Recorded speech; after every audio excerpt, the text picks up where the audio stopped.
Hello friends, welcome to நிலவின் ஒளி. இன்றைக்கி நான் உங்களுக்கு ரொம்ப முக்கியமான ஒரு டிப்ஸ் தான் சொல்ல போகிறேன். Prevention of cancer through food. நிறைய வகையான கேன்சர்ஸ் இருக்குது. அதில் ஒரு வகை ஃபுட்டுனால் காஸ் ஆகக்கூடியது, ஃபுட்டுனால் உருவாக்கக்கூடியது. அது பற்றி தான் இன்றைக்கி பேச போகிறோம். நம்ம ஃபுட் ஐட்டம்ஸ் வாங்குகிறோம் இல்லைங்களா, அதை மளிகை சாமான், அப்புறம் காய்கறிகள், பழங்கள், அதுக்கப்புறம் மீன் வகைகள், இதெல்லாம் வாங்கும்போது வெவ்வேறு கடைகளை மாற்றி மாற்றி நம்ம வாங்கணும். ஒரே கடையில் வாங்கக்கூடாது. அந்த ஒரு கடையில் ஏதாவது ஒரு பாதிப்பு இருக்குது அப்படின்னாக்கா, நம்ம தொடர்ந்து அந்த பாதிப்பை எடுத்துக்கும் போது நமக்கு கேன்சர் வர்றதுக்கு வாய்ப்பு இருக்குது. அதனால் மாற்றி மாற்றி வாங்கணும். ஃபிஷ்ஷை பற்றி தான் மெயினாக இன்றைக்கி சொல்ல போகிறேன். ஃபிஷ்ஷுடைய ஸ்கின்னு பாருங்கள் எப்படி இருக்கும், நல்லா ஷைனியாக இருக்கும் இல்லைங்களா. மெட்டல்ஸ் எப்போவுமே ஷைனியாக இருக்கும். ஸோ மெட்டல் கண்டென்ட்டு இருக்குது.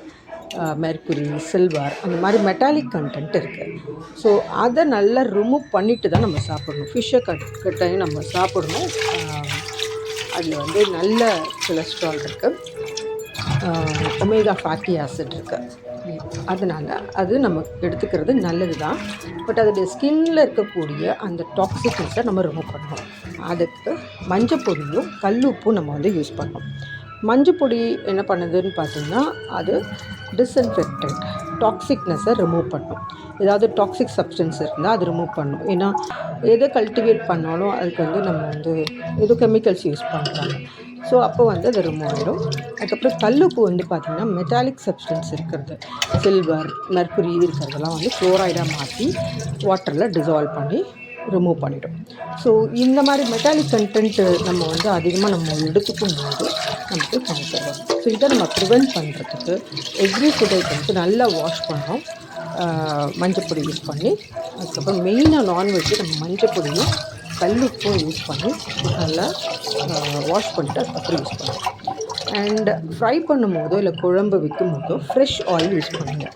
ஆல்ரெடி யூஸ் பண்ண ஆயிலே யூஸ் பண்ணாதீங்க. தேவையான ஆயில் மட்டும் எடுத்துக்கோங்க. தேவைக்கு மீறி அதிகமாக எடுக்கும்போது அது மீதமாகுது. அதை நம்ம இன்னொரு ஃபுட்டில் போடும்போது நமக்கு ஆபத்து.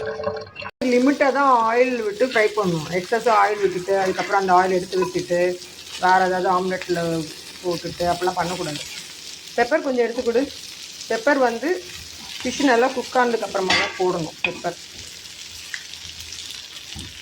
இப்போ ஃபிஷ்ஷில் இருக்கக்கூடிய கொலஸ்ட்ரால்லாம் கையில் கொஞ்சம் போடு. கொலஸ்ட்ராலில் இருக்கும்ல, அதெல்லாம் டைஜஸ்ட் பண்ணுறதுக்கு பெப்பர் யூஸ் ஆகும். அப்புறம் லெமன் கூட நம்ம பிழிஞ்சு விடலாம். சரியா, நம்ம ஆஃப் பண்ணிடலாம். பாரு, ஆயில் எதுவுமே மீதம் இல்லைல்ல, அந்த மாதிரி தான் இருக்கும். Okay, fish ready.